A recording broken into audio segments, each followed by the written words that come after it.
তো এখন প্রথম যে কোশ্চেন সেটা হলো খতিয়ানের প্রকারভেদ তথা বাংলাদেশে প্রচলিত খতিয়ানের প্রকারসমূহ কি। তো প্রিয় দর্শকবৃন্দ, এখানে আমাদের বাংলাদেশে যে সকল জরিপ আছে তার ভিতরে এক নম্বর হলো দিয়ারা জরিপ। তো যে সকল জরিপ খতিয়ান হয়ে থাকে আর কি, সে সকল জরিপের যে নাম সেগুলো আমি এখন বলবো। সেটা হলো দিয়ারা জরিপ খতিয়ান, সিএস খতিয়ান, এসএ খতিয়ান, আরএস খতিয়ান, বিএস খতিয়ান, সিটি জরিপ খতিয়ান, পেটের সার্ভে খতিয়ান এবং বিডিএস তথা যেটা চলমান জরিপ এই বিডিএস খতিয়ান এবং নামজারি খতিয়ান। এই কয় ধরনের খতিয়ান আমরা মূলত দেখতে পাই বা সরজমিনে আমরা এই কয় ধরনের খতিয়ান আমাদের হাতে পড়ে থাকে। তো আমরা এক নম্বর যে বিষয়টা সেটা আমরা এখন ক্লিয়ার হলাম। তো যে বিষয়ে আমাদের আলোচনা করা শেষ হবে সেটা আমরা রেড কালার না অন্য একটা কালার দ্বারা চিহ্নিত করে দিব। তো এটা দিয়ে চিহ্নিত করছি যে বিষয়টা আমরা আলোচনা করছি। তো এখন খতিয়ানের হিস্সাকে কয়টা পদ্ধতিতে লেখা হয়। তো দেখুন, এটা কিন্তু খুব গুরুত্বপূর্ণ একটা বিষয়, কেননা আমরা জানি যে এই যে খতিয়ানগুলো আমি এখানে যে খতিয়ানগুলোর কথা বললাম, এইখানে খতিয়ানগুলো মূলত অনেক ক্যাটাগরির হয়ে থাকে বা অনেক ক্যাটাগরিতে এই খতিয়ানগুলো লেখা থাকে। খতিয়ানের প্রকার যদিও অনেক ধরনের, কিন্তু লেখার ধরন কিন্তু আর অনেক ধরনের নয়। তো সাধারণ অর্থে খতিয়ান দুইভাবে লেখা হয়। খতিয়ান দুইভাবে লেখা হয়। তো যদি আমি সঙ্গে সঙ্গে আপনাদেরকে টাইপ করে দিই, তাহলে খতিয়ান কয়ভাবে লেখা হয়? দুইভাবে লেখা হয়। দুইভাবে লেখা হয়। তো খতিয়ান দুইভাবে লেখা হয়। তাহলে একটা হলো কি আনার মাধ্যমে, আনা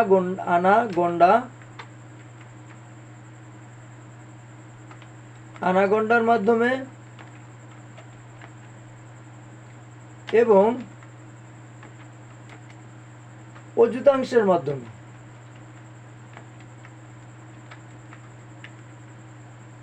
অযুতাংশের মাধ্যমে।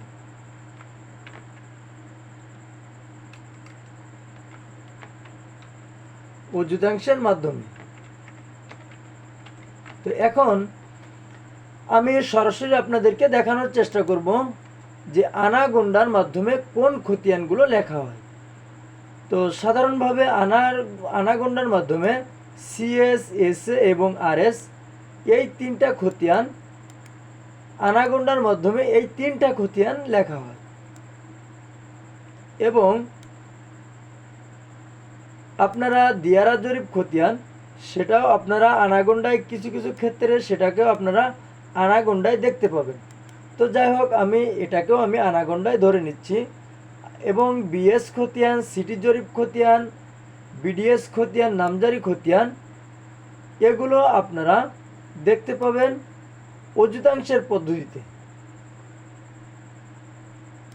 তথা এই খতিয়ানগুলো আপনারা দেখতে পাবেন অযুতাংশের পদ্ধতিতে। তো এখানে যে বিষয়টা সেটা হলো আপনার পেটের সার্ভে এবং দিয়ারা জরিপ। এই পেটের সার্ভে এবং দিয়ারা জরিপ খতিয়ান যে লেখার পদ্ধতি, সেটা সময় সাপেক্ষে বিভিন্ন ক্যাটাগরির হয়ে থাকে। যেমন আমি যদি আপনাদেরকে একটু ক্লিয়ার করার জন্য যদি আমি আপনাদেরকে বলি, সেটা হলো যেমন আমরা জানি যে কোনো জরিপের একটা ধারাবাহিকতা আছে, তথা CS, SA, RS, BS, city জরিপ বা বিডিএস, এই যে জরিপের যে একটা ধারাবাহিকতা, তথা আরএস জরিপের আগ পর্যন্ত তথা বিএস জরিপ শুরু হওয়ার আগ পর্যন্ত যদি কোনো দিয়ারা জরিপ খতিয়ান বা যদি কোনো পেটের সার্ভে হয়ে থাকে, তাহলে সেই খতিয়ানগুলো আপনার আনাগন্ডায় লেখা থাকবে। আর যদি বিএস জরিপ শুরু হওয়ার পর থেকে বিএস জরিপ, সিটি জরিপ বা বিডিএস জরিপ, এই জরিপগুলো হওয়ার পর যদি কোনো পেটের সার্ভে বা কোনো দিয়ারা জরিপ যদি করা হয়, সেটার অংশটা আপনার অযুতাংশে লেখা থাকবে। তো কিছু কিছু এই যে বিষয়টা দিয়ারা জরিপ এবং পেটের সার্ভের ক্ষেত্রে এটা বর্তমান চাহিদার ওপর ভিত্তি করে চাহিদার উপর ভিত্তি করে ব্যবহারের ক্ষেত্রেই মূলত লেখা হয়, তথা বর্তমান ব্যবহারের দিক বিবেচনা করে এই খতিয়ানগুলো লেখা হয়। তো এখানে সময়ের ব্যবধানে এটা লেখার যে ধরন সেটাও পরিবর্তন হয়। তো আশা করি আমি আপনাদেরকে বোঝাইতে পারছি। এখন আমি সরাসরি আপনাদেরকে দেখিয়ে দিব যে আপনারা কিভাবে বুঝবেন। তো দেখুন, আমি যদি একটা সিএস, এসএ এবং আরএস এই তিনটা খতিয়ান যদি আমি আপনাদেরকে দেখাই, তাহলে এখানে দেখুন, এইখানে এটা হলো একটা আরএস খতিয়ান। এখানে যে অংশগুলো কিন্তু আনাগোন্ডায় দেওয়া আছে। তো এখানে যে অংশটা, এখানে কিন্তু কোনো অংশ দেওয়া নাই। তো এটাও একটা কোশ্চেন সেখানে আছে, আমি আপনাদেরকে এই কোশ্চেনের অ্যান্সার অবশ্যই করব। এবং পরবর্তী সর্বপ্রথম যে খতিয়ান তথা যে রেকর্ড তথা সিএস, তো সিএস এর যে অংশটা সেটাও কিন্তু আপনার আনাগোন্ডায় দেওয়া থাকে, সেখানে যেহেতু এই খতিয়ানের পরিপূর্ণ অংশ এই খতিয়ানের, এর জন্য সেখানে আনাগোন্ডা উল্লেখ নাই। কিন্তু সিএস খতিয়ানটাও কি হয়, আনাগোন্ডা।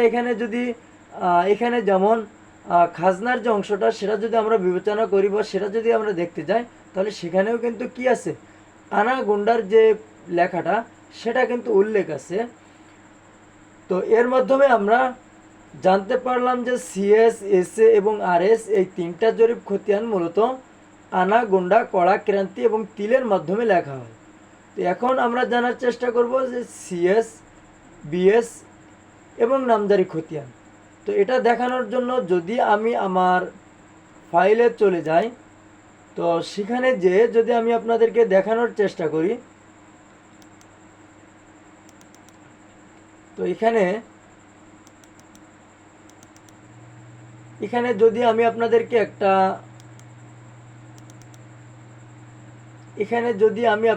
একটা খতিয়ান দেখাই,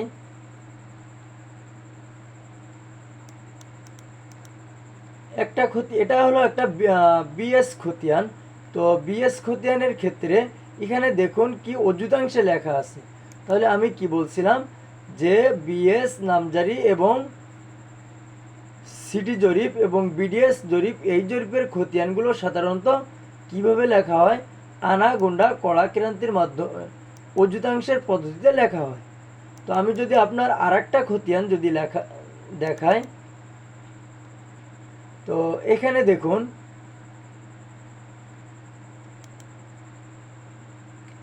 আরেকটা খতিয়ান যদি আমি আপনাদেরকে দেখানোর চেষ্টা করি, এটা হলো একটা বিএস খতিয়ান। তো এই যে বিএস খতিয়ান, সেখানে কিন্তু যে অংশটা সেটা কিন্তু অযুতাংশে দেওয়া, তথা 0.111, 0.256, যেখানে যদি আনাগোন্ডা কড়া ক্রান্তিতে থাকতো তাহলে লেখা থাকতো 1 আনা বা কত আনা, কত গুন্ডা, কত কড়া, কত ক্রান্তি, এই বিষয়গুলো। তো যাই হোক, এই বিষয়টা আমি আপনাদেরকে ক্লিয়ার করার চেষ্টা করলাম। তো এখন যদি আমি আপনাদেরকে আমাদের যে পরবর্তী যে কোশ্চেন, এটা তাহলে আমরা ক্লিয়ার। তাহলে এটা আমরা এখন আমাদের কাঙ্ক্ষিত যে কালার সেটার মাধ্যমে আমরা এটাকে চিহ্নিত করে দিব।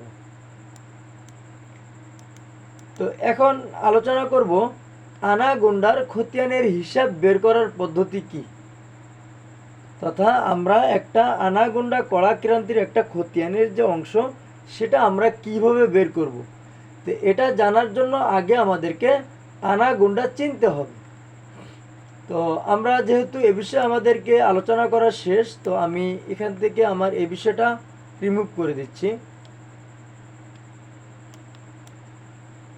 তো এখন দেখুন, আগে কিন্তু আমাদের আনাগোন্ডা কড়া ক্রান্তি চিনতে হবে।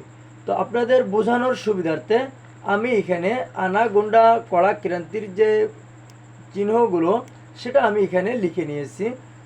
তো এখানে আনাগোন্ডা এটা একটা সনাতন একক তথা সনাতন পদ্ধতিতে, পূর্বেরকার দিনের সনাতন পদ্ধতিতে যখন জমির একককে, যখন বিভিন্ন জমির অংশকে বা জমির ক্ষেত্রফলকে যখন বিভিন্ন ভাগে ভাগ করার ক্ষেত্রে মূলত এই আনাগোন্ডা কড়া ক্রান্তি ব্যবহার করা হয়। তো আনাগোন্ডা পরিপূর্ণ অংশকে আমরা 16 আনা ধরি, তো আনা গুন্ডা কড়া ক্রান্তি এটা হলো হিসাবের একটা একক। যেমন আমরা একক, দশক, শতক, সহস্র এভাবে যেভাবে হিসাব করি, ঠিক তদ্রূপ এটা আনা গুন্ডা কড়া ক্রান্তির ক্ষেত্রেও একক সময়ের মধ্যে এই বিষয়গুলো আসে। তো এখন আমি যদি আনা নিয়ে যদি আপনাদেরকে দেখাইতে যাই যে আনাটা কিভাবে লেখা থাকে, তাহলে দেখুন যে 1 আনা কিভাবে লেখা থাকে, 2 আনা কিভাবে লেখা থাকে। তো যদি আপনারা বুঝতে আপনাদের যদি সমস্যা হয় বা আপনারা যদি আনাগুলো না চেনেন বা না বোঝেন, তাহলে আমি বলবো যে আমার এই ভিডিওটা আপনারা স্টপ তথা বন্ধ করে আপনারা একটা কাগজ কলম নিয়ে এই আনা গুন্ডা কড়া ক্রান্তিগুলো খাতায় নোট করে নেবেন। পরবর্তীতে আপনারা একটু রিসার্চ করলে দেখবেন যে এই বিষয়গুলো আপনাদের আয়ত্ত হয়ে গেছে। তো মূলত এই যে 16 আনা এভাবে, এখন 16 আনা খতিয়ানে আপনার এভাবে দেওয়া থাকবে না, এখানে আপনার একটা 1 দেওয়া থাকবে তথা পরিপূর্ণ অংশটা দেওয়া থাকবে।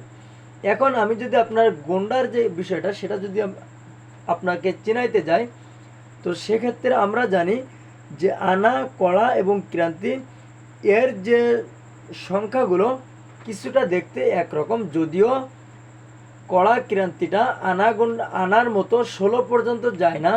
যার যার এককে বা যার যার এককে যে সেই তার একক পরিবর্তন হয়ে তার আগের এককে চলে আসে। তথা আমি বুঝাইতে চাচ্ছি, যখন ছোট কোনো একক যখন ছোট ঘর পেরিয়ে যখন বড় ঘরে রূপান্তরিত হয়, তখন কি হয়, সে বড় ঘরের সিরিয়ালে চলে যায়। যেমন আমরা জানি যে 16 আনায় পরিপূর্ণ অংশ, 20 গুন্ডায় পরিপূর্ণ অংশ। তাহলে 20 গুন্ডা যখন 20 গুন্ডা হবে, আমরা জানি যে 16 আনায় পরিপূর্ণ অংশ এবং 1 আনা সমান 20 গুন্ডা। তো যখন এই গুন্ডাটা যখন 20 পর্যন্ত চলে যাবে, তখন কিন্তু সেটা একটা আনায় পরিণত হয়ে যাবে। সুতরাং খতিয়ানে আমরা 19 পর্যন্ত দেখতে পাবো। এবং যদি আমরা কড়ার কথা বলি, তাহলে আমরা জানি যে কড়ার ক্ষেত্রে আপনার 4 কড়ায় 1 গুন্ডা। তাহলে সেক্ষেত্রে কি হবে, সেক্ষেত্রে যে বিষয়টা হবে সেটা হলো কড়াটা আপনার 3 পর্যন্ত যে থেমে যাবে। এখন ক্রান্তির ক্ষেত্রে আমরা যে বিষয়টা দেখব সেটা হলো, যদিও এখানে আমার যে লেখাটা বা আমার যে বক্সটা সেটা আমাকে ডাবল হয়ে গেছে এখানে, তো যার কারণে আপনাদের বুঝতে একটু সমস্যা হতে পারে। তো এখানে দেখুন যেটা হলো ক্রান্তি, তো এখানে হলো 3 ক্রান্তি। আমরা জানি যে 3 ক্রান্তি সমান 1 কড়া। তো যখন 3 ক্রান্তি যখন হবে, তখন সেটা কড়ায় রূপান্তরিত হয়ে যাবে। তো যাই হোক, এ বিষয়ে আমি এখন কথা বাড়াবো না। মূল বিষয় হলো যে যেমন 16 আনায় যেমন পরিপূর্ণ অংশ যখন আনাটা 16 পর্যন্ত যাবে, তখন পরিপূর্ণ অংশটা সেদিকে চলে যাবে। যখন 19 গুন্ডা পার হয়ে যখন 20 গুন্ডা হবে, তখন ওই গুন্ডার ঘর অতিক্রম করে সেটা একটা আনায় রূপান্তরিত হয়ে যাবে। যখন কড়ার ঘর পরিপূর্ণ হয়ে যখন কড়ার ঘর যখন পরিপূর্ণ হবে, তখন সেটা গুন্ডায় চলে যাবে। মূল বিষয় হলো এটা। তো যাই হোক, এখন যে বিষয়টা নিয়ে আমি আপনাদেরকে যে বিষয়টা ক্লিয়ার করার চেষ্টা করব সেটা হলো, তাহলে গুন্ডা পর্যন্ত আমি আপনাদেরকে ক্লিয়ার করলাম। পরবর্তীতে এখন আসলো কি আনার ক্ষেত্রে, না আনা গুন্ডা কড়ার ক্ষেত্রে যে বিষয়টা হবে, আসলে লেখাগুলো একটার উপরে আর একটা উঠে যাওয়াতে আপনাদের বুঝতে একটু সমস্যা হচ্ছে মনে হয়। তো যাই হোক, আমি লেখাগুলো ক্লিয়ার করে নিলাম। তো পরবর্তী আসলো ক্রান্তিগুলো কিভাবে লেখা থাকবে, ক্রান্তিগুলো আপনারা খতিয়ানে ক্রান্তি 2 পর্যন্ত দেখতে পাবেন। আর কড়াটা দেখতে পাবেন আপনারা 3 পর্যন্ত।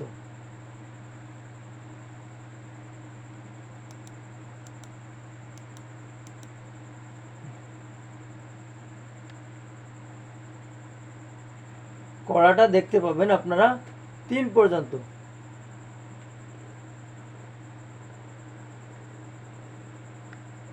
তো এখন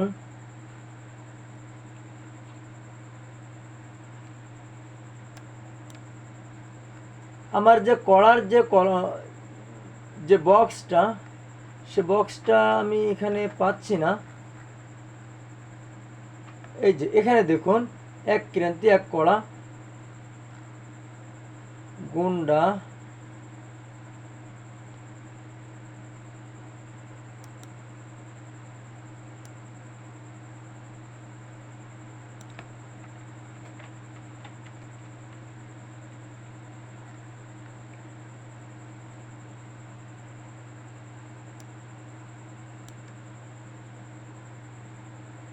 ক্রান্তি,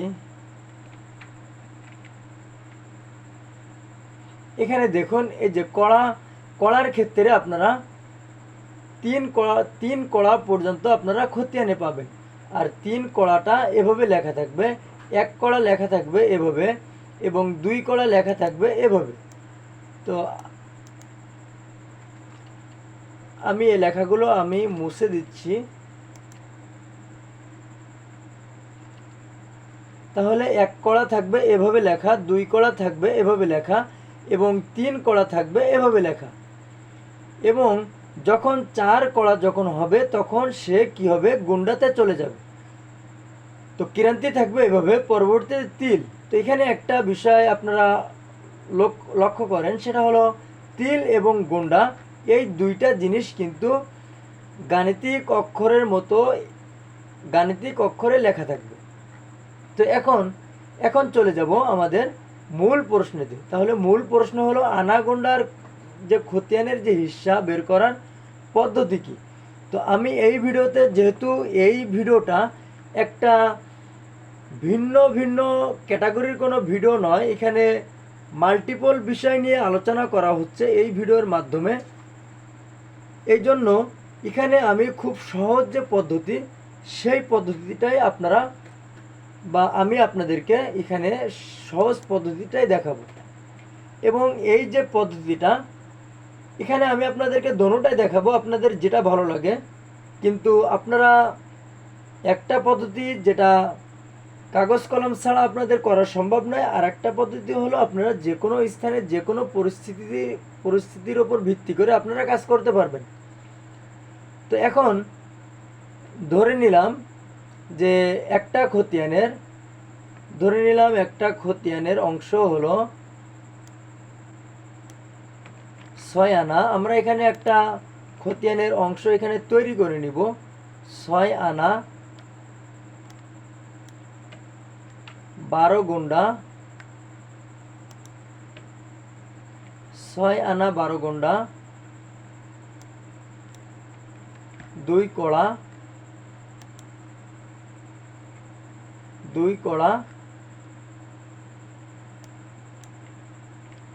1 ক্রান্তি,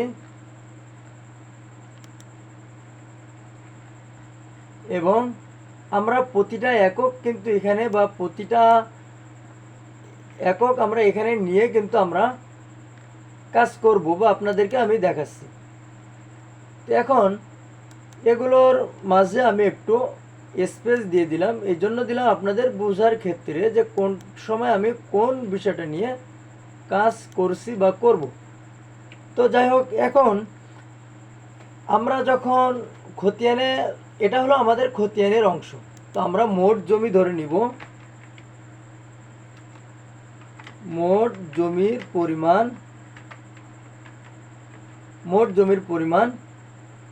235 শতক।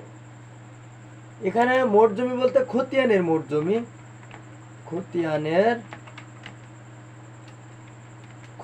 মোট জমি কত, 235 শতাংশ। এই 235 শতাংশ হতে আব্দুল করিমের অংশ এটা। তাহলে আমরা জানার চেষ্টা করব, বা আমরা বের করার চেষ্টা করব যে আব্দুল করিম মূলত কতটুক জমির মালিক।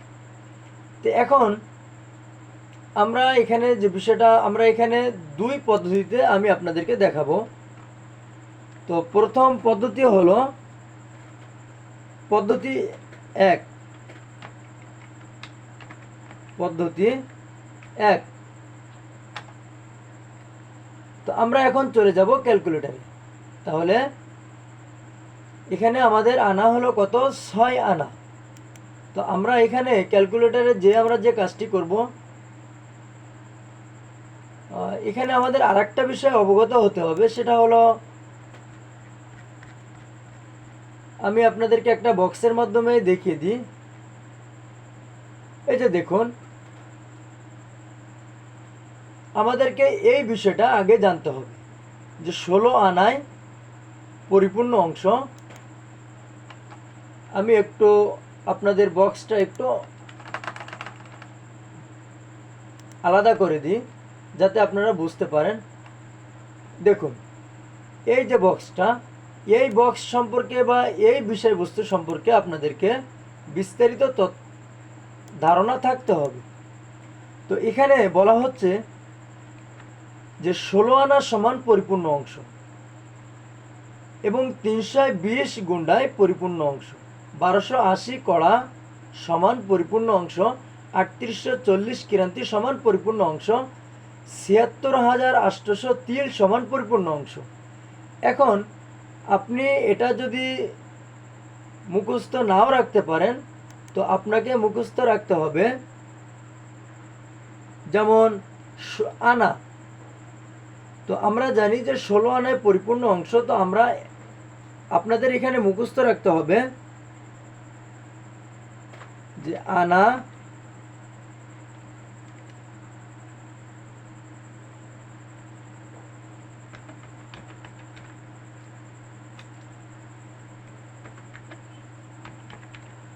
আনা গুণন 20, আনা গুণন 20 গুণন 4, 4 গুণন 3। আমি বিষয়টা আপনাদেরকে একটু পরে বোঝাচ্ছি। গুণন আবার 20। তো এখন আপনি যদি এটা মুখস্থ না রাখতে পারেন, তো সেক্ষেত্রে আপনি এই বিষয়গুলো আপনাদেরকে অবশ্যই মুখস্থ রাখতে হবে। কেননা আপনি যদি এই সূত্রটা মুখস্থ রাখতে পারেন, তথা আনা গুণন 20 গুণন 4 গুণন 3 গুণন 20, তাহলে আপনারা পরিপূর্ণ তথ্য বা পরিপূর্ণ এই বিষয়গুলো আপনারা বের করতে পারবেন। তো এটা আমি আপনাদেরকে এখন বের করে দিচ্ছি। তো দেখুন, আমি ক্যালকুলেটরটা একটু বড় করে নিচ্ছি আপনাদের দেখানোর সুবিধার্থে। তো 16 আনা, তাহলে 16 আনায় পরিপূর্ণ অংশ। তাহলে 16 গুণন 20, পরে কত বলছিলাম? পরে বলছিলাম 4 গুণন 3 গুণন 20। তাহলে 4, তাহলে গুণন 4 গুণন 3 গুণন 20। তাহলে এখানে দেখুন, এখানে প্রতিটা স্তর আমি আপনাদেরকে আবার দেখাচ্ছি। 16 গুণন কি বলছিলাম? 16 গুণন 20। তাহলে এখানে আমার কি বের হবে? এখানে আমার বের হবে গুন্ডা। তাহলে পরিপূর্ণ গুন্ডা কত? পরিপূর্ণ গুন্ডা হলো 320।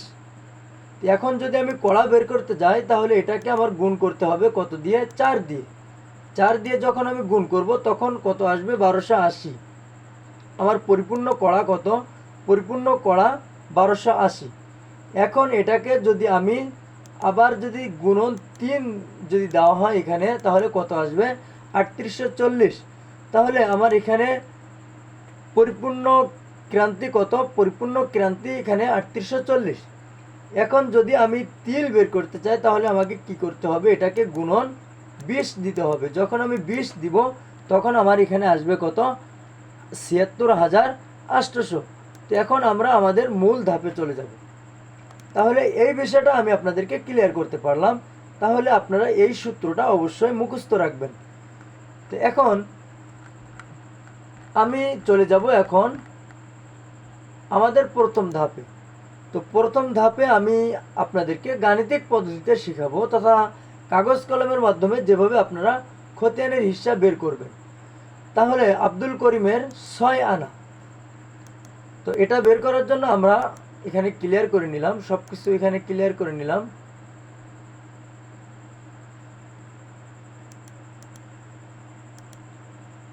তো এখন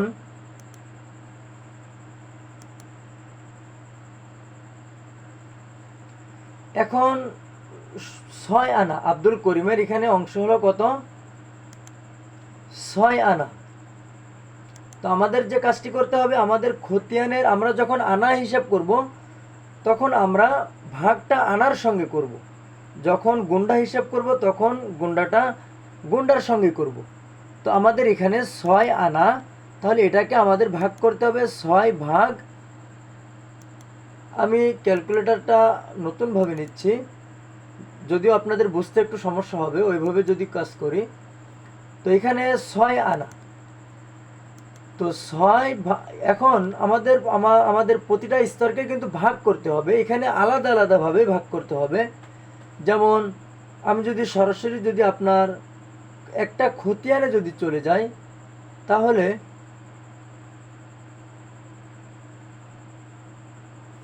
একটা খতিয়ানে যদি আমি আপনাদেরকে একটা খতিয়ানে নিয়ে যাব।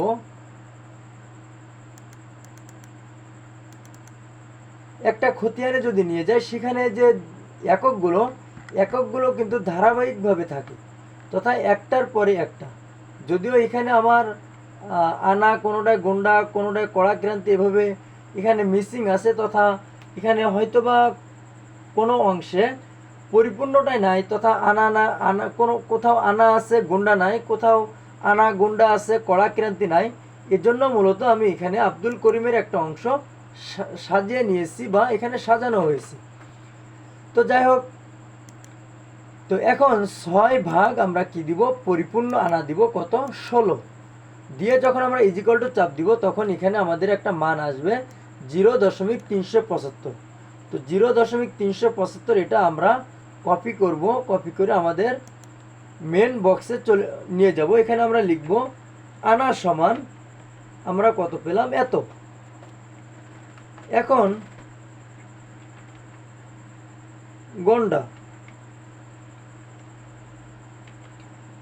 গন্ডা, আমাদের কত? 12। তাহলে আমরা এখানে যে কাজটি করব সেটা হলো গন্ডা সমান তথা 12 ভাগ 320, তথা এখানে আমাকে কিন্তু পরিপূর্ণ অংশের সঙ্গে কিন্তু কনভার্ট করতে হবে। তো এখানে আমি পেলাম কত? 0.0375। তো 0.0375।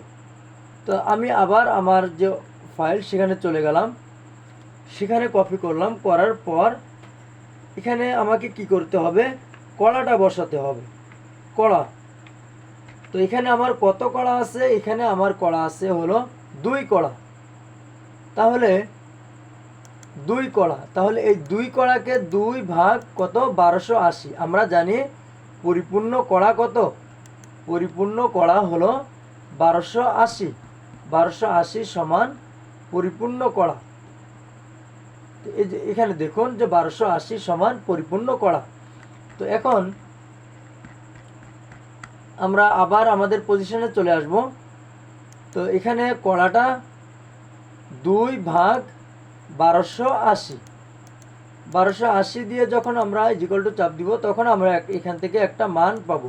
এখানে কিন্তু আপনাকে কোনো মান বাদ দেওয়া যাবে না, তথা আমরা দশমিকের পরে 1-2 সংখ্যা নিয়ে থাকি বা 3 সংখ্যা নিয়ে থাকি, এমনটা করা যাবে না। এখানে যা আছে আপনি পুরোটা এখানে নেবেন।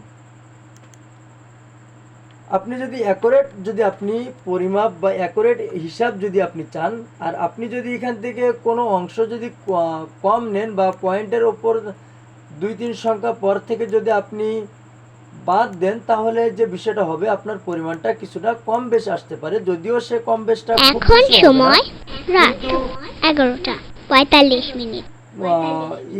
হিসাবের ভুল, সেটা ভুল তো ভুল, সেটা 1 পয়েন্টের জন্য হতে পারে, সেটা বিন্দু পরিমাণের জন্য হতে পারে। তো এখন আমরা কি করব? ক্রান্তি। ক্রান্তি যখন আমরা বের করব তখন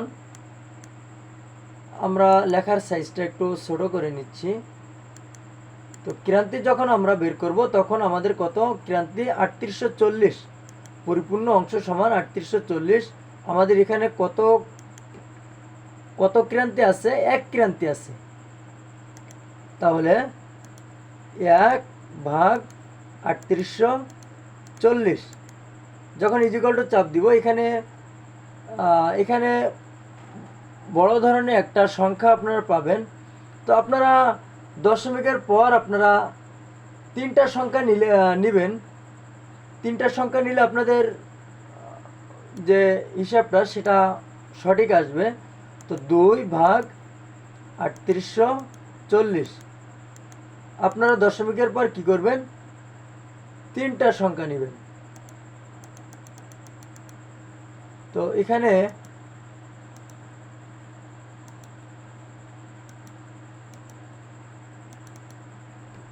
আটত্রিশশো, তাহলে ওখানে আমাদের ক্রান্তি ছিল কত, এক ক্রান্তি, 1/3840।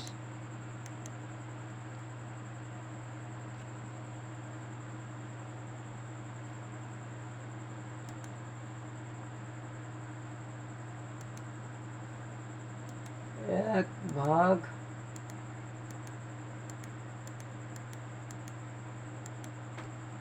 হ্যাঁ 1/3840। আগে আমরা যেভাবে টাইপ করেছিলাম আমাদের টাইপটা ভুল হয়েছিল। তো এখানে আপনি পরিপূর্ণটা নিলে পারেন, অথবা আপনি দশমিকের পর আপনি সর্বসময় তিনটা সংখ্যা নেবেন। তিনটা নয়, আপনি আচ্ছা আমরা এখানে পাঁচটা সংখ্যা নিব। দশমিকের পর 2, 4, 5টা সংখ্যা নিব আমরা এখানে। তো আমরা দশমিকের পর থেকে 5টা সংখ্যা এখানে কপি করছি, করার পর আমরা এখানে কপি করে নিয়ে আসলাম। তো আপনারা চেষ্টা করবেন পরিপূর্ণটা নেওয়ার জন্য। এখন তিল, তো এখানে আমাদের আছে 13 তিল। তো আমরা জানি যে পরিপূর্ণ অংশ হলো 76800। 13/76800,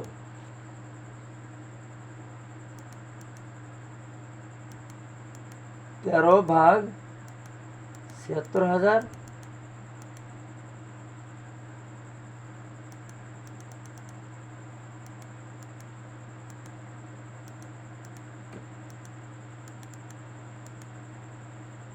তো আমরা যেহেতু আমাদের এখানে হিস্ট্রিটা ক্লিয়ার করে নিতে হবে, যেহেতু আমি ভিডিওটা ডেস্কটপের যে ক্যালকুলেটর সেটা ব্যবহার করছি, আপনারা যখন ম্যানুয়াল যখন ক্যালকুলেটর ব্যবহার করবেন তখন এই সমস্যাটা আপনাদের হবে না। 13/77000। তো এখানে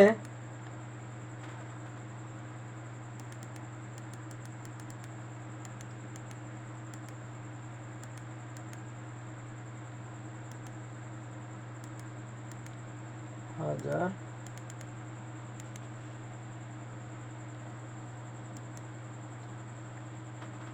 তো আপনারা এভাবে আপনারা গোন্ডা পর্যন্ত হিসাব করবেন। তো এখানে আমার যে ক্যালকুলেটারের যে মানটা সেটা ভুল দেখানো হচ্ছে, যার কারণে মূলত সমস্যা হচ্ছে। তো 13/77000। তো এখানে মানটা এখানে এরর দেখানো হচ্ছে।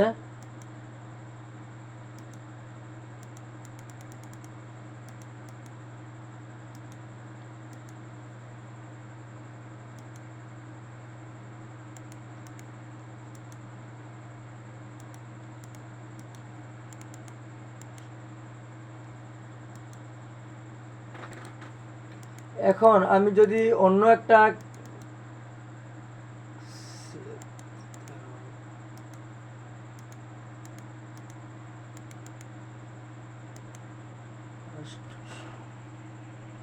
তো এখানে যদি আমি অন্য একটা ক্যালকুলেটর যদি ব্যবহার করি, যদিও এখানে আমার যে সংখ্যাটা সেটা ভুল দেখানো হচ্ছে, এজন্য আমি অন্য একটা ক্যালকুলেটর এখানে আমি ব্যবহার করব। তো আমি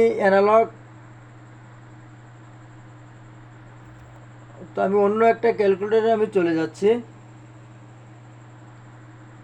তো এখানে 13 ভাগ যদি ৭৬,৮০০ যদি আমরা দিয়ে ইজিকল টু যখন চাপ দিব, তখন আমাদের ফলাফল আসবে 0.00 তথা আমরা এখানে 2, 4, 6 সংখ্যা পর্যন্ত আমরা নিব। তো এখানে আমরা লিখব কত, 0.00 আমরা এ পর্যন্ত এখানে নিব।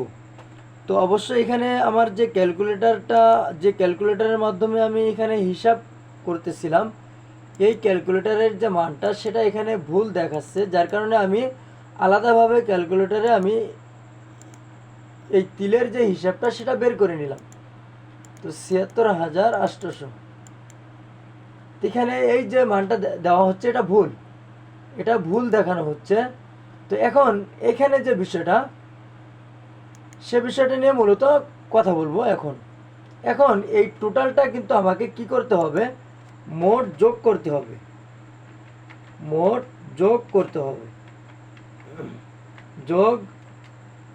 হবে। তাহলে এখানে মোট ফলাফলটাকে যখন আমি যোগ করব, তো আমি এখানে যেহেতু আমি আপনাদেরকে এখানকার যে ক্যালকুলেটর সেখান থেকে আমি দেখাচ্ছি, তাহলে সময় কিছুটা কম লাগবে। আলাদা ক্যালকুলেটর সেটা হয়তো বা আপনাদের বুঝতে সমস্যা হবে। তো এখন আগে আমরা এটাকে যোগ করব। এটাকে কপি করলাম, করার পর আমরা ক্যালকুলেটরে চলে যাব, যে আমরা পেস্ট করে দেব, দেওয়ার পর যোগ, আবার আমরা ফাইলে চলে যাব, পরবর্তীতে আমরা গুণডাটা যোগ করব, গুণডাটা কপি করার পর আবার ক্যালকুলেটরে চলে আসব, এসে এখানে আমরা কন্ট্রোল ভি দিয়ে পেস্ট করে দিব, দিয়ে আবার যোগ করব, যোগ দেওয়ার পর আমরা আবার ফাইলে চলে যাব। এভাবে আমাদের সর্বশেষ যে পর্যায়, সে পর্যায় পর্যন্ত আমাদেরকে যেতে হবে। তো আবার যোগ কড়া ক্রান্তি,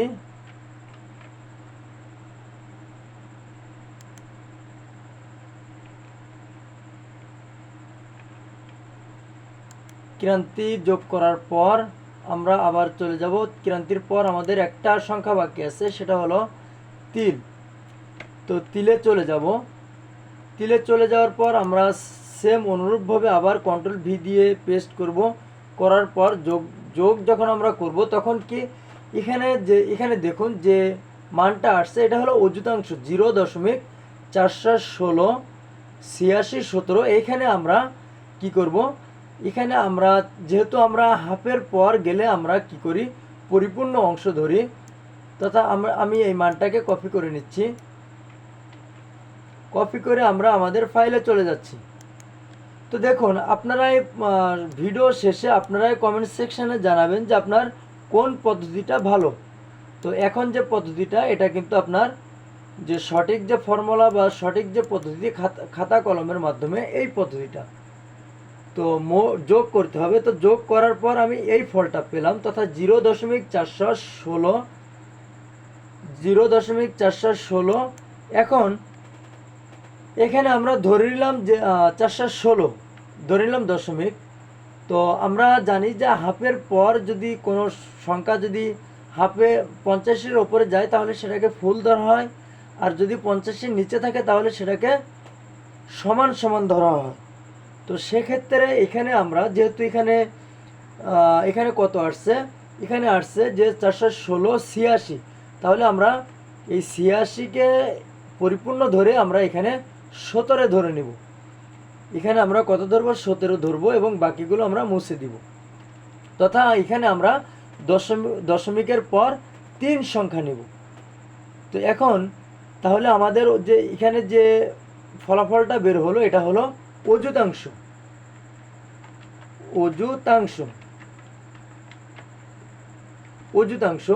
তো আমরা বিএস খতিয়ান এবং নামজারি খতিয়ান বা বিডিএস খতিয়ানে মূলত এই অংশটা পাই বা এই অংশটা মূলত দেওয়া থাকে। তো এখন খতিয়ানের হিসাব বের করার যে সূত্রটা সেটা হলো খতিয়ানের অংশ সূত্র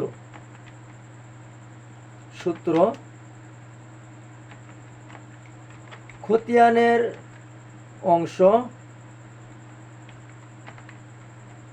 গুণন খতিয়ানের মোট জমি।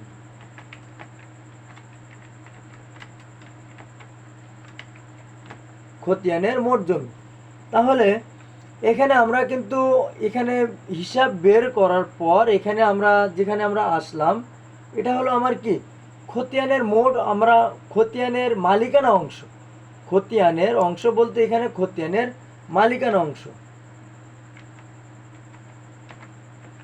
মালিকানা অংশ। তো খতিয়ানের মালিকানা অংশ গুণন খতিয়ানের মোট জমি। তো খতিয়ানের মালিকানা অংশ হলো 0.417 আর মোট জমি কত? মোট জমি আমাদের ছিল 235। তাহলে কি করতে হবে? এটাকে গুণ করতে হবে এটা দিয়ে। তো আমি যখন এখানে আমার ক্যালকুলেটরে চলে যাব, যে আমি আগেরটা সব কিছু ক্লিয়ার করে নিয়ে যখন আমি 0.417 দিয়ে যখন গুণ করব মোট জমির সঙ্গে তথা 235-এর সঙ্গে দিয়ে যখন ইজিক্যাল টু চাপ দিব, তখন দেখুন এখানে আমার যে মালিকানা জমির যে পরিমাণ সেটা কিন্তু এখানে বের হয়ে আসছে, তথা 97.99 তথা 97.995। তো এখানে আমরা 98% এই জমির মালিক আব্দুল করিম, তথা এই যে আব্দুল করিমের যে অংশটা আমরা বের করলাম এটা হলো কত? জমির পরিমাণ কত? অর্থাৎ সুতরাং আব্দুল করিমের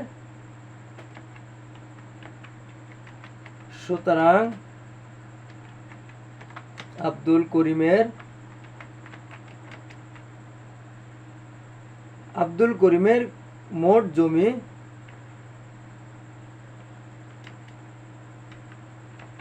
98%। এখন এটা গেল হলো একটা পদ্ধতি 1। এখন আমি আপনাদেরকে শেখাবো পদ্ধতি 2 তথা 2 নম্বর পদ্ধতি আমি আপনাদেরকে শেখাবো। তো আপনার সব ক্ষেত্রে কিন্তু এই সূত্রটা মনে রাখতে হবে যে খতিয়ানের মালিকানা অংশ গুণন খতিয়ানের মোট জমি। তো এখন ধরে নিলাম যে এই অংশটা, তো আমি আপনাকে আগেই কি বলছিলাম যে খতিয়ানের হিসাব বের করার ক্ষেত্রে আপনাকে একটা জিনিস মুখস্থ রাখতে হবে, সেটা হলো এই জিনিসটা। এখন এটা যদি 320, এটা যদি আপনি মুখস্থ নাও রাখতে পারেন কোনো প্রকার সমস্যা নাই, আপনাকে এটা অবশ্যই মুখস্থ রাখতে হবে যে আনা গুণন 20 গুণন 4 গুণন 3 গুণন 20। তাহলে আপনার খতিয়ানের হিসাবটা বের করা একবারে সহজ হয়ে যাবে। তো দেখুন, তো আব্দুল করিমের এই যে অংশটা সেটা কি? তাহলে এই যে আমি যদি এই যে এটাকে যদি আমি বিভিন্ন নামে যদি নামকরণ করি তাহলে হলো আনা, এটা হলো গুন্ডা, এটা হলো কড়া, এটা হলো ক্রান্তি, এটা হলো তিল। বিষয়টা আপনারা ক্লিয়ার? তো এখন আমি আব্দুল করিমের যে অংশ সেখানে আমি চলে যাব। আব্দুল করিমের অংশ হলো যে 6 আনা। তো 6 আনা, তো আমি ক্যালকুলেটরে চলে আসলাম। তাহলে 6 আমাকে কি বলা হয়েছে? এটা হলো আনা গুণন 20, আনা গুণন 20। পরবর্তী যেহেতু আমার এখানে সব গুণ, তো আমি এখানে গুণ দিব। তো আনা গুণন 6 গুণন যখন 20 দিব, তো তা 6 আনা, তো আনাকে যখন আমি 20 দিয়ে যখন গুণ করলাম তখন 120 হলো। এই 120 হলো আমার কি গুণটা বের হলো। এখন আমাকে একটা জিনিস এখানে লক্ষ্য রাখতে হবে যে আমার প্রথম ঘর কনভার্ট হয়ে দ্বিতীয় ঘরে রূপান্তরিত হচ্ছে, বা তার ওপরের ধাপ কনভার্ট হয়ে নিচের ধাপে চলে আসছে। এখন এই যে 120, এই 120-এর সঙ্গে আপনাকে অবশ্যই 12টা এখানে কত গুণটা আছে? 12 গুণটা আছে। এই 12 গুণটা কিন্তু অবশ্যই যোগ করে নিতে হবে, না হলে কিন্তু আপনাকে কি হবে? অংশ বের করার ক্ষেত্রে ভুল হবে। তো যেহেতু এখানে আপনার কি এখানে হলো আপনার 120 গুণটা আপনি আনাকে কনভার্ট করে 20 গুণটা আপনি এখানে বের করছেন। এখন এর সঙ্গে আমি আবার 12 যোগ করব, যেহেতু আমার খতিয়ানে 12 গুণটা আছে।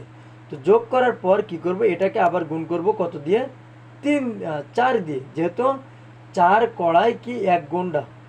তো 4 কড়াই 1 গুণটা আপনারা ওইভাবে যদি বুঝতে চান, তাহলে আমি যে ক্যাটালগটা আপনাদেরকে দেখাইছিলাম যে এই বিষয়গুলো আপনাদেরকে মুখস্থ রাখতে হবে, ওইখান থেকে বুঝবেন।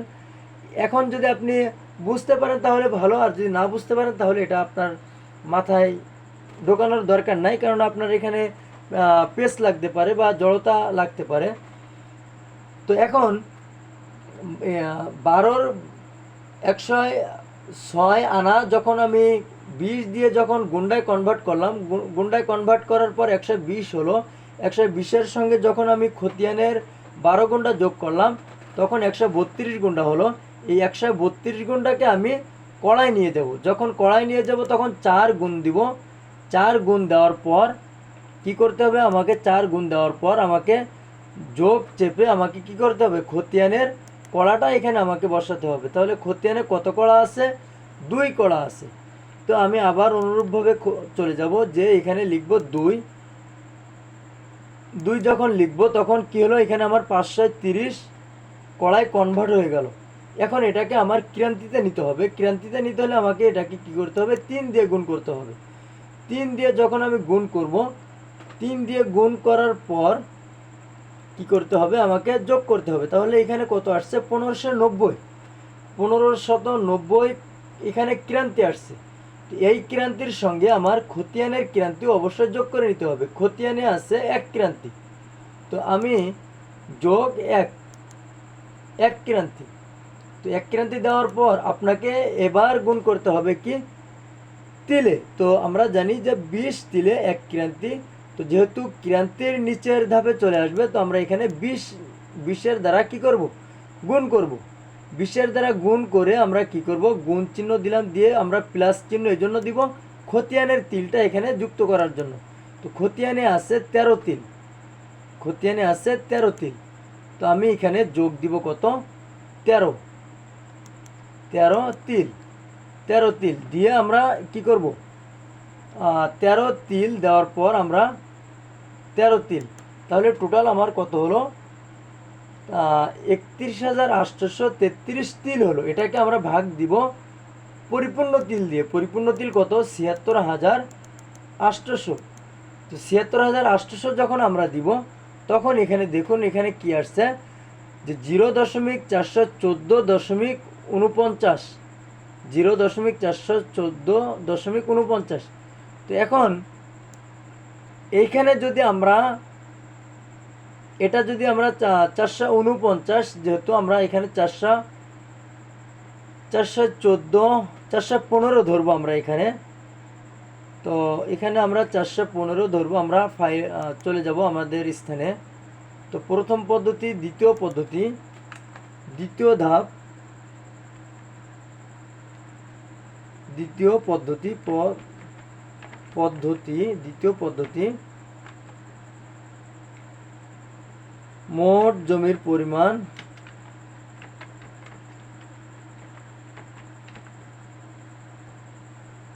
পরিমাণ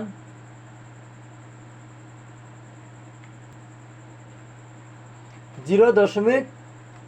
আমরা 415 ধরব।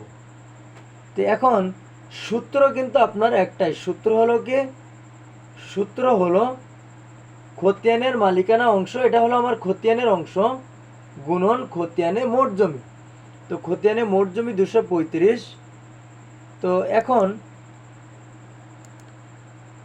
0.415 গুণন 235, তাহলে কত আসলো, 97.52 তথা 97.5 এখানে আসলো, 97.5। সুতরাং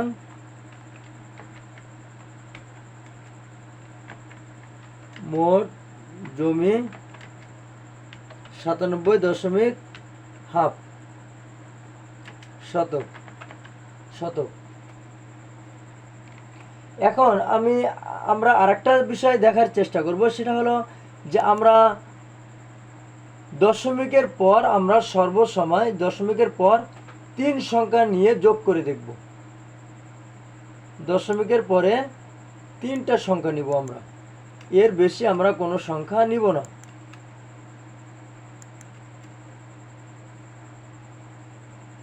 তিলের ক্ষেত্রে আমাদের 4 সংখ্যা নিতে হবে।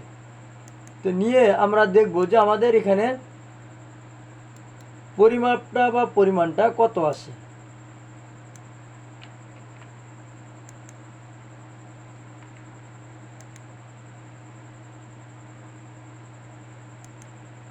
তো আনা নিলাম, আমরা দুইটাকে আমরা এক করার চেষ্টা করব।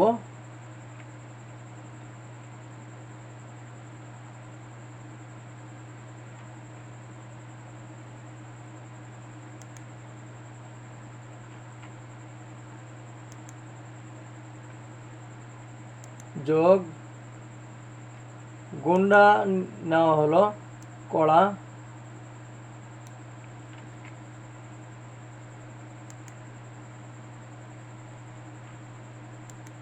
করার পর আমাদের নিতে হবে ক্রান্তি,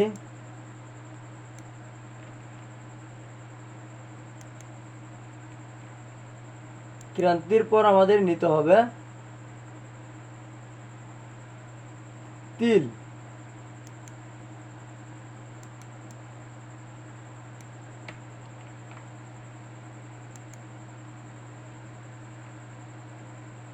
তিল।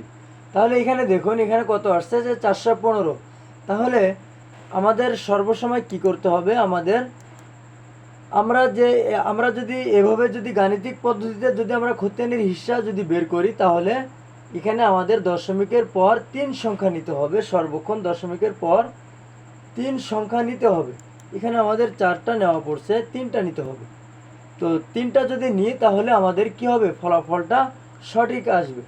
তো এখানে তাহলে আমাদের জমির পরিমাণ কত হবে, 97.5। তো এখন আমরা এখানে দশমিকের পর আমরা কত সংখ্যা নিব, দশমিকের পর 3 সংখ্যা নিয়ে আমরা হিসাব করব। তাহলে এখানে দেখুন, তাহলে এখন আপনারাই বলবেন যে এই পদ্ধতি 2 নম্বর পদ্ধতি সহজ হলো না 1 নম্বর পদ্ধতি সহজ হলো। আপনার 1 নম্বর পদ্ধতিতে আপনি খতিয়ানির হিসাব বের করতে গেলে অবশ্যই আপনাকে খাতা কলম নিয়ে বসতে হবে। আর যদি আপনি 2 নম্বর পদ্ধতি যদি অবলম্বন করেন, তাহলে সেক্ষেত্রে আপনাকে কোনো প্রকার খাতা কলম কোনো কিছু আপনার এখানে কি প্রয়োজন হচ্ছে না। এবং এইগুলো আপনার হিসাব করে একত্রে লিখে সেগুলো আবার যোগ করে সেগুলোকে কনভার্ট করে বের করতে গেলে আপনার মোটামুটি একটা সময় লাগবে, সেটা হোক 2 মিনিট বা 1 মিনিট যাই লাগুক। আর সেক্ষেত্রে আপনার এখানে এই কাজটি করতে সর্বোচ্চ 5 থেকে 10 সেকেন্ডের ভিতরেই কিন্তু হয়ে যাবে। তো প্রিয় দর্শকবৃন্দ, তাহলে আমাদের যে করছেন আনাগোনা খতিয়ানের হিসাব বের করার ক্ষেত্রে যে পদ্ধতিটা, সেটা আপনারা ক্লিয়ার। তো এখানে এটাকে আমরা কমপ্লিট চিহ্ন দিয়ে দিলাম। দেওয়ার পর অযুতাংশের পদ্ধতিতে খতিয়ানের হিসাব বের করার পদ্ধতি। তো দেখুন, অযুতাংশের তথা বিএস খতিয়ান বা নামজারি খতিয়ান বা বিডিএস খতিয়ানের যে হিসাটা, সেটা আমি এখানে যে আব্দুল করিমের যে অংশটা এখানে বের করে দেখালাম, এই যে 0.417। তো এই পর্যন্ত হলো, এর আগের পর্যন্ত হলো আনাগোন্ডার যে পদ্ধতি সেই পদ্ধতি, এবং এর পরবর্তী যে পদ্ধতিগুলো আসবে এর পরবর্তীতে তথা এই পর্যন্ত অযুতাংশ পর্যন্ত বের করার পর তথা এটাকে সাধারণত আমরা এই অযুতাংশের যে হিসাবটা, এই হিসাবটা বের হওয়ার পর আমাদের যে প্রক্রিয়াটা আছে তথা খতিয়ানের অংশ গুণন মোট জমির অংশ তথা এই সূত্রটা, তো নামজারি বা বিএস বা বিডিএস জরিপের ক্ষেত্রে এই সূত্রটা ব্যবহার করলে কিন্তু চলবে, বা এই সূত্রটা ব্যবহার করলে কিন্তু আপনি মালিকানা অংশ বের করতে পারবেন। তথা মালিকানার অংশ খতিয়ানে মালিকানার অংশ, তো মালিকানার অংশটা কেমন থাকবে, এই যে 0.417 বা 0.075 বা 0 যাই থাকুক না কেন, সেটার সঙ্গে অবশ্যই আপনাকে 0 থেকে লেখা শুরু করতে হবে। 0 দশমিক যা আছে সেভাবে লিখে আপনাকে গুণ দিয়ে দিতে হবে। মোট জমির পরিমাণ, তাহলে আপনার অত্র খতিয়ানে আপনার অংশটা বের হয়ে আসবে। তাহলে এটাও আপনাদেরকে আমি ক্লিয়ার করতে সক্ষম হলাম। তো এখন গুরুত্বপূর্ণ একটা বিষয় নিয়ে আলোচনা করব, যে বিষয়টা নিয়ে আপনারা সব থেকে বেশি কোশ্চেন করেন, বা ইমো, হোয়াটসঅ্যাপ বা বিভিন্ন সোশ্যাল মিডিয়ার মাধ্যমে বা বিভিন্ন কমিউনিকেশান যে যোগাযোগ মাধ্যম আছে, সেই যোগাযোগ মাধ্যমের মাধ্যমে আপনারা মধ্যে দিয়ে আপনারা বিভিন্ন খতিয়ান বা বিভিন্ন কোশ্চেন আমাকে করে থাকেন। যে অনেক সময় খতিয়ানের ছবি উঠিয়ে আমাকে দেন হোয়াটসঅ্যাপ বা ইমোতে, যে খতিয়ানের আগে এই যে চিহ্নগুলো, তো এটা যদি আমি আপনাদেরকে সাধারণ অর্থে খতিয়ানে দেখাই, যে ইলেক চিহ্ন, তো আমাদের এখনকার যে প্রশ্নটা সেটা হলো, খতিয়ানে ইলেক চিহ্ন বলতে কি বোঝায়, কখন একটা ইলেক চিহ্ন ব্যবহার করা হয় এবং কখন দুইটা ইলেক চিহ্ন ব্যবহার করা হয়। তো এই বিষয়টা নিয়ে মূলত এখন কথা বলবো, সেটার জন্য আমি চলে যাব সরাসরি খতিয়ানে। তো এখানে দেখুন, এখানে আপনারা অবশ্যই দেখতে পাচ্ছেন, এখানে আনা লেখা আছে, গুন্ডা লেখা আছে, এখানে আনা, গুন্ডা, কড়া লেখা আছে। কিন্তু যেহেতু এই ভিডিওতে আমি A to Z বিষয় নিয়ে আলোচনা করলাম, তো সেখানে অবশ্যই আমি আপনাদেরকে আনা দেখাইছি, গুন্ডা দেখাইছি, কড়া দেখাইছি, ক্রান্তি দেখাইছি। যদিও আপনি যদি নতুন হয়ে থাকেন, তাহলে এই টোটাল বিষয়বস্তুটা আপনাকে এতটুকু সময়ের ভিতরে আয়ত্ত করা সম্ভব নয়। আপনাকে ভিডিওটা একটু গ্যাপ দিয়ে দিয়ে বা আপনাকে কাগজ কলমে লিখে ভিডিওটা দেখতে হবে পরিপূর্ণ ক্লিয়ার হতে হলে। তো যাই হোক, আমি ওই বিষয়ে আমি কথা বাড়াবো না। তো এখন এখানে দেখুন, আগে কিছু চিহ্ন দেওয়া আছে, যে চিহ্নটা, এই যে চিহ্নটা, এই চিহ্ন যদি আমি আপনাদেরকে বোঝাইতে চাই এটা যাই, তাহলে কিন্তু এটা কোনো ক্ষতি, আনাগোন্ডার যে আনাগোন্ডা লেখার যে আনাগোন্ডার যে একক, সেটার সঙ্গেও মেলে না, কড়া ক্রান্তির সঙ্গেও মেলে না, এমনকি গুন্ডা তিলের সঙ্গেও মেলে না। তাহলে এটা কি একটা চিহ্ন? তো এটা দেওয়ার উদ্দেশ্য কি? তো এটার জন্য আমি বলবো, দেখুন, আমরা যখন যেমন 1000কে যখন আমরা ধরে নিলাম, 1000কে আমরা 1000 অংশকে আমরা যখন 22 জনের ভিতরে যখন ভাগ করব, যেমন কোনো অংশকে আমরা যখন পরিপূর্ণ ধরে যখন আমরা যেমন আমাদের বিভিন্ন অঙ্ক বা বিভিন্ন লেখার ক্ষেত্রে, যেমন আমি সরাসরি আমার ফাইলে যেয়ে দেখাচ্ছি, তাহলে আপনারা বিষয়টা বুঝতে পারবেন। এইখানে দেখুন, যে এখানে পরিপূর্ণ অংশটা কি ছিল, পরিপূর্ণ অংশটা 16 আনা ছিল। তো 16 আনাকে আমরা যখন কনভার্ট করে বা হিসাব করে যখন আমরা নিয়ে আসলাম, তখন দেখা গেল আব্দুল করিমের 0.0 মানে কি, জিরো আগে জিরো আসার মানে হলো যে ওই পরিপূর্ণ অংশ বা ওই সমপরিমাণ অংশ তার না, এখান থেকে তার অংশ হলো 0.470, তথা এখানে একক হিসাবে 1000 ধরা হয়েছে। এখানে পরিপূর্ণ অংশ, অযুতাংশ পরিপূর্ণ অংশকে 1000 ধরা হয়, সেই হিসাবে হিসাব করা হয়। তো এখানে আনাগোন্ডার ক্ষেত্রেও আনাগোন্ডাকে যখন বিভিন্ন ভাগে তথা পরিপূর্ণ অংশ 16 আনা ধরে যখন বিভিন্ন ভাগে যখন বিভক্তি করা হয়, তখন তার আগে এরকম দশমিক চলে আসে। তো আমরা গাণিতিক অক্ষরে লেখার ক্ষেত্রে যখন দশমিকের জিরো ব্যবহার করি, যেটার কোনো মান হয় না, সেম অনুরূপভাবে আনাগোন্ডার কড়া ক্রান্তির ক্ষেত্রে এরকম কিছু আলামত বা চিহ্ন ব্যবহার করা হয়, যেটাকে আমরা ইলেক চিহ্ন বলে থাকি। তো এই ইলেক চিহ্ন সাধারণ অর্থে দুইভাবে হয়ে থাকে। তো দুইভাবে হয়ে থাকে, একটা হলো দুইভাবে, ইলেক চিহ্নটা সাধারণত তিনভাবে হয়ে থাকে। তো তিনভাবে যদি আমি আপনাদেরকে ফাইলে যদি দেখাতে যাই, তাহলে একটা ইলেক চিহ্ন থাকে, আমি আপনাদেরকে এখান থেকে দেখানোর চেষ্টা করব।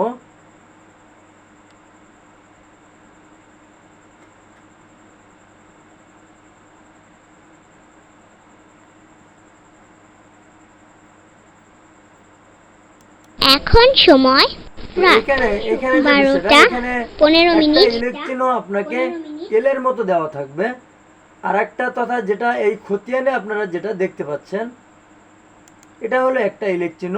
অথবা এই ইলেক চিহ্নটা আপনার এরকমভাবে এরকম থাকতে পারে, যেমন আহ, এই হলো একটা ইলেক চিহ্ন তথা যেটা এলের মতো দেওয়া। আবার কিছু কিছু ক্ষেত্রে আপনারা দেখবেন এই ইলেক চিহ্নটা কিছুটা এরকমভাবে দেওয়া। আবার কিছু কিছু সময় দেখবেন এই ইলেক চিহ্নটা এরকমভাবে ঘরের মতো দেওয়া। তো সব থেকে অনলাইনে যে সকল খতিয়ান, তথা আমরা জানি যে এখন ম্যাক্সিমাম খতিয়ানে অনলাইনে, তো অনলাইনের খতিয়ানগুলোতে আপনার এলের মতোই ব্যবহার করা হয় এবং এই যে চতুর্ভুজের মতো ব্যবহার করা হয়। তো এখানে এলের মতো ব্যবহার করা হয় আপনার 85% খতিয়ান, অনলাইনভুক্ত 85% খতিয়ান আপনার এলের মতো সিস্টেমে ব্যবহার করা হয়। আর এটা হয় 15% মতো খতিয়ান আপনার এই যে চতুর্ভুজ বা এই পদ্ধতিতে আপনার ব্যবহার করা হয়। আর এই পদ্ধতিটা ব্যবহার করা হয় আপনার শুধুমাত্র হাতে লেখা যে পর্চাগুলো বা হাতে লেখা যে খতিয়ানগুলো, এই খতিয়ানের ক্ষেত্রে মূলত এই পদ্ধতিটা ব্যবহার করা হয়। এই পদ্ধতিটা তো এখন ইলেক চিহ্ন কখন সিঙ্গেল থাকে এবং কখন ডাবল থাকে, তথা কখন একটা ইলেক চিহ্ন এভাবে দেওয়া হয় অথবা এভাবে দেওয়া হয়,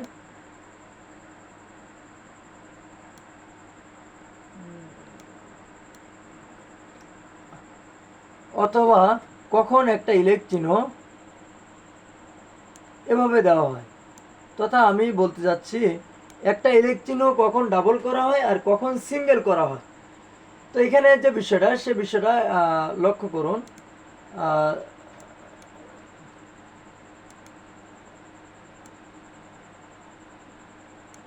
তো এখানে যে বিষয়টা, এখানে অবশ্যই আপনাকে আগে জানতে হবে যে আমি যদিও এই ভিডিওতে আমি প্রথমেই বলেছি যে আনাগোন্ডাটা হলো সনাতন পদ্ধতিতে জমির ক্ষেত্রফল ও অংশীদারের হিসাব বের করার একটা পদ্ধতি।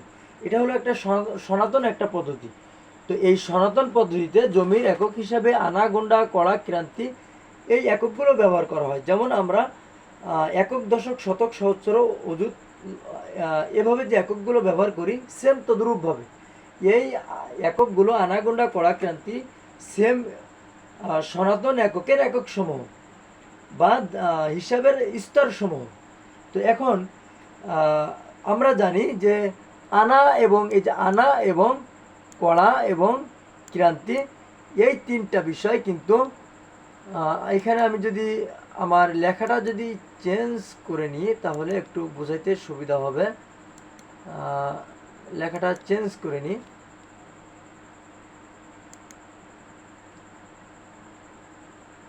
আগের লেখাগুলো আমি এখান থেকে মুছে নিলাম আপনাদেরকে বোঝানোর সুবিধার্থে। যদিও আপনারা এ পর্যন্ত আপনারা ক্লিয়ার, এখন যদি পেজে যদি অনেক লেখা থাকে তাহলে আপনাদের বুঝতে একটু কষ্ট হবে। শুধুমাত্র আমি এখানে ইলেক চিহ্ন গুণলা আমি এখানে লিখে নিব। তো এখানে আমি ইলেক চিহ্ন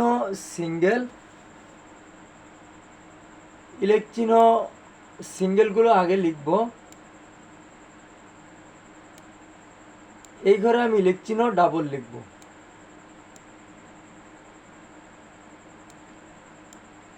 এখানে যদি আপনাদের বুঝতে কোনো প্রকার সমস্যা হয় তাহলে অবশ্যই আপনারা আমার ভিডিওর কমেন্ট সেকশানে লিখবেন, অথবা ইমো, হোয়াটসঅ্যাপ বা বিভিন্ন কমিউনিকেশান যে সকল মাধ্যম আছে সে সকল মধ্য দিয়ে আপনারা নির্দিষ্ট সময় আমার সঙ্গে কন্ট্যাক্ট করার চেষ্টা করবেন, আমি আপনাদেরকে ক্লিয়ার করে দিব।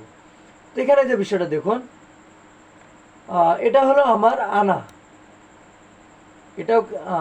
এটা দিয়ে না, আমি সিঙ্গেল দিয়ে আপনাদেরকে বোঝাই। এটা হলো আমার আনা, এটা হলো আমার কড়া, এটা হলো আমার ক্রান্তি। এখন এটাও কিন্তু আমার আনা। তো দেখুন এই আনাগুলোর ভিতরে, আনা কড়ার ভিতরে, এখন আমি যদি এখানে যেহেতু এখানে 4 আনা আছে, দেখুন এখানে কড়াটা কিন্তু খাড়াভাবে দেওয়া, এখানে আনাটাও কিন্তু খাড়াভাবে দেওয়া, তথা এখানে 2 আনা, এখানে 2 কড়া, এই 2 কড়া যদি আমার এখানে থাকতো তাহলে সেটা 8 আনা হতো। তো আমি এখানে বলতে চাচ্ছি বা আপনাদেরকে বোঝাইতে চাচ্ছি যে আমার আনা, কড়া এবং ক্রান্তি এই যে লেখার যে ধরনগুলো, এই লেখার ধরন আপনার একই রকম, যদিও আনাটা আপনার 15 পর্যন্ত লেখা হয়, কড়াটা আপনার 3 পর্যন্ত লেখা হয়, ক্রান্তিটা আপনার 2 পর্যন্ত লেখা হয়, কিন্তু এর গ্রাফিক্সগতভাবে বা আমরা দৃষ্টিগোচরভাবে এটাকে দেখতে আমরা একই রকম, বা আহ, লৈখিক দৃষ্টিকোণ থেকে লেখার ক্ষেত্রে আমরা এটাকে একই রকম দেখতে পাই। এই জন্য যখন আমাদের কোনো খতিয়ানের অংশে তথা যখন আমাদের কোনো খতিয়ানের অংশের হিস্সাটা বের করতে যে যখন আপনার অংশটা বা খতিয়ানের যে ব্যক্তিবর্গ তার অংশটা যখন আনা পর্যন্ত না যায় তথা গুন্ডায় যে থেমে যায়, তখন গুন্ডার আগে একটা ইলেক চিহ্ন সেখানে ব্যবহার করা হয়। তাহলে আপনাদেরকে একটা জিনিস লক্ষ্য রাখতে হবে যে আমরা জানি যে গুন্ডা এবং তিল এই দুইটা লেখা কিন্তু সেম, এবং আনা কড়া ক্রান্তি লেখা সেম। সুতরাং এই দুইটা জিনিসের ভিতরে ব্যবধান রাখার জন্য বা বোঝানোর জন্য আনার আগে যেহেতু কখনো ইলেক চিহ্ন হবে না, আনা থাকলে সেখানে যেহেতু তার প্রতিটা একক সেখানে বিদ্যমান, এর জন্য সেখানে ইলেক চিহ্ন থাকবে না। যখন কোনো একটা একক যখন মিসিং থাকবে তখন সেখানে ইলেক চিহ্ন ব্যবহার হবে। তো যদি আনা না থাকে তাহলে যদি একটা ইলেক চিহ্ন থাকে তাহলে সেটা কি হবে, যদি ধরে নিলাম এখানে আমার আনা নাই, এখানে আমার ইলেক চিহ্ন দেওয়া আছে, তো ইলেক চিহ্ন যদি দেওয়া থাকে এখানে, তাহলে আমার এখানে কি ধরতে হবে যে 7 গুন্ডা 2 কড়া। এখন ধরে নিলাম এখানে 7 গুন্ডাও নাই, 7 গুন্ডা নাই, তাহলে সেক্ষেত্রে আমার ইলেক চিহ্নটা হবে এখানে, তাহলে এখানে হবে কি আমার 2 কড়া। এখন যেহেতু আমার গুন্ডা এবং তিল এই দুইটা জিনিস দেখতে আমার একই রকম, এজন্য যখন শুধুমাত্র তিল থাকবে, যেমন এটা ধরে নিলাম আমার এটা যেমন তিল, এখানে গুন্ডা আছে এখানে তিল আছে, দুটোটা একই গাণিতিক অক্ষরে লেখা, এজন্য শুধুমাত্র তিলের ক্ষেত্রে আপনার ইলেক চিহ্নটা ডাবল ব্যবহার করা হবে। তো অবশ্যই আপনারা এই বিষয়টা আপনারা ক্লিয়ার হতে পারলেন যে ইলেক চিহ্ন কখন ডাবল থাকে কখন সিঙ্গেল থাকে, এবং এটার লেখার যে ক্যাটাগরি কয়টা ক্যাটাগরিতে লেখা হয়ে থাকে, এবং কোন কোন ক্ষেত্রে কোন ক্যাটাগরি অবলম্বন করা হয়ে থাকে, এই টোটাল বিষয়বস্তুটা আমি কিন্তু এখানে আপনাদেরকে ক্লিয়ার করে দিলাম। তো আশা করি ইলেক চিহ্ন নিয়ে আপনাদের আর কোনো কোশ্চেন নাই। এখন পরবর্তীতে যে প্রশ্ন বা যে কোশ্চেনটা আমাদের আছে সেটা হলো, এই কোশ্চেনটা কিন্তু অত্যন্ত গুরুত্বপূর্ণ একটা কোশ্চেন। লাস্টের যে দুইটা বিষয় নিয়ে আমি আলোচনা করলাম এটা অত্যন্ত গুরুত্বপূর্ণ একটা বিষয়, যে খতিয়ানের হিস্সার কলামের যদি অংশ দেওয়া না থাকে তাহলে আমরা কিভাবে সেটার সমাধান করব। এটা অত্যন্ত গুরুত্বপূর্ণ এবং অত্যন্ত কমন একটা প্রশ্ন, যে আমাদের খতিয়ানে, যেমন আমি আপনাদেরকে একটা খতিয়ান দেখাবো এখন আমি, সেটা হলো এই যে দেখুন, আমি একটু জুম কমিয়ে নিলাম, এটা হলো আমার একটা এসএ খতিয়ান। তো এখন এখানে এসএ খতিয়ানের এখানে আমি যদি মালিকানার যে অংশের যে কলাম সেখানে যদি আমি চলে যাই, তাহলে সেখানে কি দেওয়া, সেখানে ডট ডট দিয়ে পরিপূর্ণ অংশ দেওয়া। তাহলে এখানে আপনি কিভাবে এই জমির যে কোন, এখানে কিন্তু ব্যক্তিবর্গ কিন্তু অনেক অনেক ব্যক্তির জমি এখানে আছে, তাহলে আপনি কিভাবে বের করবেন যে কোন ব্যক্তির কতটুকু জমি। তো এক্ষেত্রে বের করার ক্ষেত্রে আপনাকে দুইটা জিনিস অবলম্বন করতে হবে। একটা হলো এই ব্যক্তিবর্গের জমিটা যদি করাইকৃত থাকে, তো এর আগে আমি একটা কথা বলে রাখি, সেটা হলো যদি করাইকৃত সম্পত্তি হয় তাহলে সেখানে 99% তথা 99% আপনার খতিয়ানের হিস্সা বা অংশ বসানো থাকবে। আর যদি 1% যদি বসানো না থাকে তাহলে সেটা ওই দলিলের ওপর ডিপেন্ড করে আপনাকে ধরে নিতে হবে। গেল একটা বিষয়।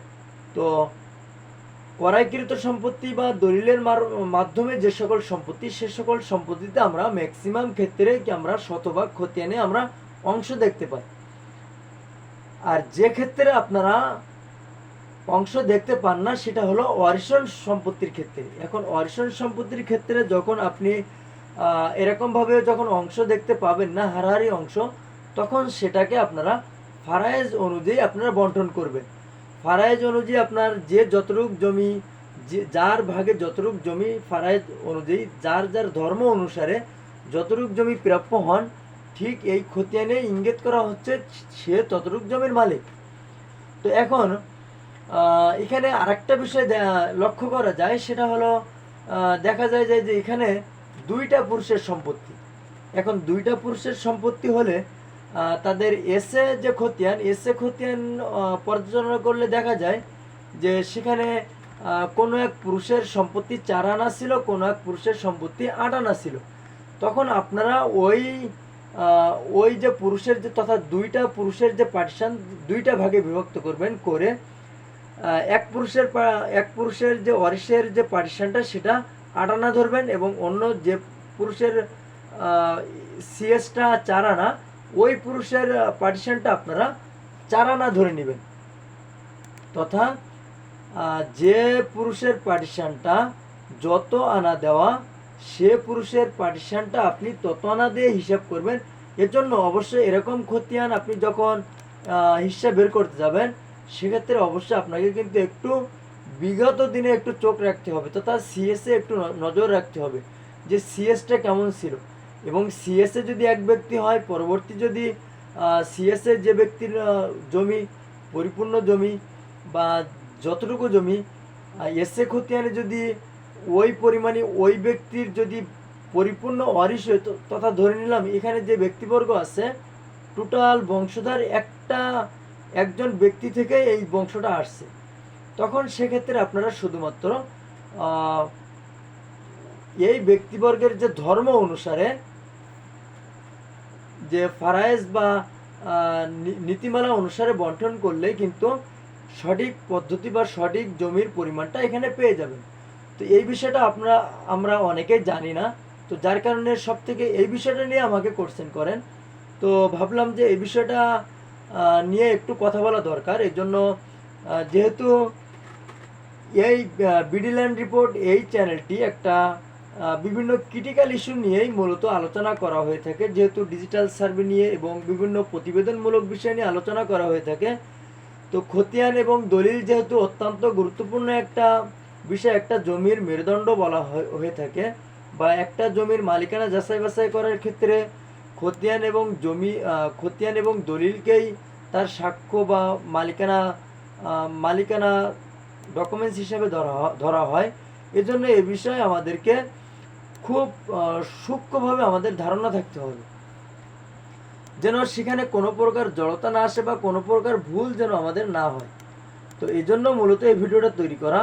তো এই ভিডিওটা অনেকেই এই ভিডিওর টাইম লাইন দেখে বা টাইমটা দেখে অনেকেই এই ভিডিওটা স্কিপ করে চলে যাবেন। তো যদি আপনারা স্কিপ করে চলে যান, সেখানে আমার কোনো কিছু বলার নাই, বা এখানে আমার কোনো কিছু আপনাদের রিকোয়েস্ট করার নাই। যেহেতু এই ভিডিওতে যে বিষয়গুলো নিয়ে আমি আলোচনা করলাম, এই বিষয়গুলো যদি আমি নর্মালিভাবে যদি আলোচনা করতে যেতাম, তাহলে এখানে আমার প্রতিটা টাইটেল নিয়ে একটা ভিডিও হতো, এবং প্রতিটা টাইটেলের ওপর আমার 10 থেকে 15 মিনিট সময় লাগতো। তো যেহেতু আপনাদেরকে যে কোনো বিষয়ে আলোচনা করতে হলে সে বিষয়ে পরিপূর্ণভাবে যদি আলোচনা না করা হয়, তাহলে সেখান থেকে যে দর্শক বা অডিয়েন্স যারা থাকে, তারা সেখান থেকে বিভিন্ন ধরনের ভুল ভ্রান্তি খুঁজতে থাকে। সেটা আপনারা নয়, সেটা আমিও খুঁজতাম। কেননা যেখানে যে জিনিস পরিপূর্ণ থাকার কথা, সেখানে যদি সে বিষয়ের আলোচনা যদি পরিপূর্ণ না থাকে, তাহলে সেটাকে গ্যাপ বা ভুল বলা যায়। এজন্য আমি এই চ্যানেলের যে মূল যে থিওরিটা, সেটা হলো এই চ্যানেলে যে কোনো বিষয়ে আলোচনা করা হলে সেটা বিস্তারিতভাবে আলোচনা করা হয়ে থাকে। যার কারণে এই চ্যানেলের ভিডিওগুলো কোনো টাইমের উপর ভিত্তি করে করা হয় না। তো যারা শর্ট ভিডিও বা অল্প সময়ের ভিতরে যারা ভিডিও দেখতে চান বা পছন্দ করেন, তাদের আমি সাজেস্ট করব আপনারা অবশ্যই Ismail land survey YouTube channel, এই চ্যানেলের মাধ্যমে আপনারা ভিডিওগুলো দেখবেন। আর যদি আপনি একেবারে নতুন হন, তাহলে আপনারা এই চ্যানেলের ভিডিওগুলো দেখতে পারেন। আর তাছাড়া আপনাদের ভূমি সংক্রান্ত বিভিন্ন সেবা দেওয়ার জন্য আমার একটা যে ওয়েবসাইটের মাধ্যমে আমি আপনাদেরকে বিভিন্ন ভাবে আমি ভূমি বিষয়ক সমাধান বা বিভিন্ন ভূমি বিষয়ক সেবা প্রদান করে থাকি। তো আমার ওয়েবসাইটটা হলো ismaillandsurvey.com। তো www.ismaillandsurvey.com। এখানে আপনারা কোনো প্রকার স্পেস দিবেন না, ইসমাইল ল্যান্ড সার্ভে.com। তাহলে www.ismaillandsurvey.com এই ওয়েবসাইটের মাধ্যমে আপনারা খতিয়ানের বিভিন্ন হিস্সা বের করা বা ভূমি বিষয়ক বিভিন্ন জ্ঞান অর্জন করা এবং জমি পরিমাপের বিভিন্ন ক্যালকুলেটর, এমনকি সার্ভে বিভিন্ন যন্ত্রপাতি সহ এ টু জেড আমি ওখান থেকে আপনারা বিভিন্ন ধরনের সেবা পাবেন নকশা বিষয়ক। তাছাড়া অবশ্যই আপনারা অবগত আছেন যে আমি সমগ্র বাংলাদেশে যে কোনো স্থানে স্থানের যে কোনো জরিপের নকশা সমগ্র বাংলাদেশে আমি নকশা এবং সার্ভে যন্ত্রপাতি সরবরাহ করে থাকি। তো যদি আপনাদের কোনো প্রকার নকশা বা সেটা হতে পারে স্ক্যান কপি, হতে পারে হার্ড কপি, হতে পারে যে কোনো ধরনের, হতে পারে ফটোকপি, তো যে কোনো ধরনের নকশা বিষয়ক সেবা বা বিভিন্ন সার্ভে যন্ত্রপাতি বা সার্ভে